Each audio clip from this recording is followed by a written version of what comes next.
नमस्कार मित्रांनो, आमच्या चॅनलवर नवीन असाल तर चॅनलला नक्की सबस्क्राईब करा, म्हणजे तुम्हाला मालिकेचे नवनवीन एपिसोड सर्वात अगोदर पाहायला मिळतील. तर नवडी मिरे हिटलरला या मालिकेमध्ये काय घडलं ते आपण बघणार आहोत.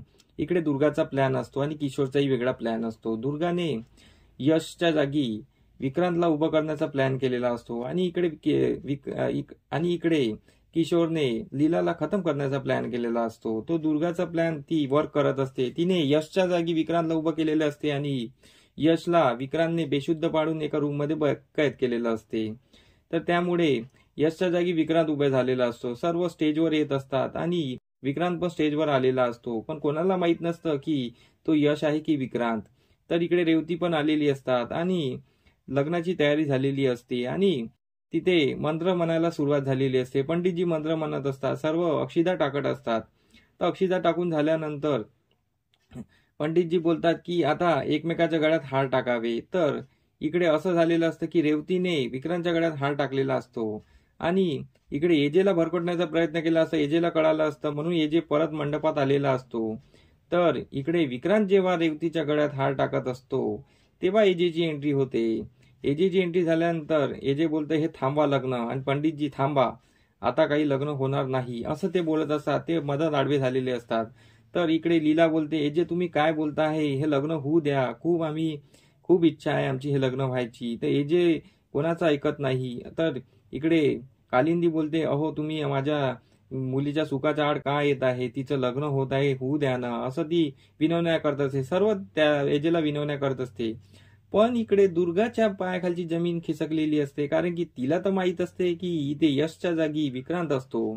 पण इकडे किशोरला माहित नसतं की दुर्गाने काय केलेलं आहे, कारण की किशोरला तिने सांगितलंच नसतं की तिने असा प्लॅन केलेला आहे म्हणून किशोर बी बोलतो की दुर्गा काय करताय मला काही कळत नाही आहे. तर इकडे एजेने येऊन लग्न थांबवलेलं असतं. त्यानंतर एजे सरळ त्याचा सैरा काढत असतो. सैरा काढल्यानंतर त्या सैराच्या आड जो व्यक्ती असतो तो असतो विक्रांत.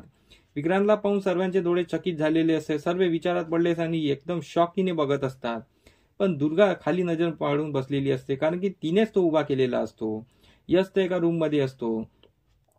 तर यावर एजे बोलतात की विक्रांत, तुला तर मी आता सोडणार नाही. तुला मी सांगितलं होतं की या घराच्या अर्धगिर्द फिरायचं नाही आणि तुला मी शेवटची वॉर्निंग दिलेली होती. आता पण मी तुला जेलात फोडायला पाठवणार. मी आत्ताच पोलिसाला फोन करतो. तर विक्रांत काय बोलतो की थांबा, मी हे लग्न केल्याशिवाय राहणार नाही. तर विक्रांत मागून पिस्तूल काढत असतो. पिस्तूल डायरेक्ट एजेच्या कपाळावर ताणत असतो आणि हे बघून सर्व एकदम घाबरून गेलेले असतात. लीला पण घाबरून गेलेली असते. तर विक्रांत बोलतो की माझ्या लग्नाच्या आड जो कोणी येईन मी त्याला आज इथे संपवणार, म्हणजे संपवणार. तो काय एजे का असो ना, एजे पण इथे मदत आले तर एजेंना पण मी संपवणार, असं विक्रांतची भाषा असते. तेव्हा इकडे सर्व एकदम शॉक झालेले असते आणि विक्रांतची बहीण पण शॉक झालेली असते. तर सर्वांना एकदम शॉक बसलेला असतो की हा विक्रांत कसा काय इथे. पण या दुर्गेला काही शॉक बसलेला नसतो, कारण की तिनेच तो उभा केलेला असतो. तर सर्वांना विचार पडलेला असतो, मग यश गेला कुठे. रेवती खूप ढसाढसा रडत असते. तर एजे बोलतो की मी तुझ्या लग्न तर होऊ देणार नाही. तर विक्रांत बोलतो, तो मी तुम्हाला संपवल्याशिवाय राहणार नाही. तर आता समोरील भागात हे पाहणं रंजक ठरणार आहे आपल्याला की विक्रांत एजेला गोळी मारणार का, की तिथे लीला येऊन एजेंना वाचवणार आणि लीला ती गोळी स्वतःच्या अंगावर घेणार. हे आपल्याला समोरील भागात पाहणं रंजक ठरणार आहे. तर आमचे एपिसोड कसा वाटला आम्हाला कमेंट करून नक्की सांगा. आमच्या एपिसोडमध्ये काही त्रुटी वाटल्या तेही आम्हाला नक्की सांगा. आम्ही समोरील भागात ते सुधारण्याचा प्रयत्न करू. धन्यवाद मंडळी, तुम्हाला आमचा व्हिडिओ कसा वाटला हे आम्हाला कमेंटद्वारे नक्की कळवा.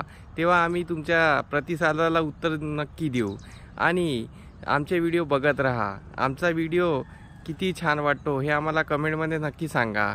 धन्यवाद.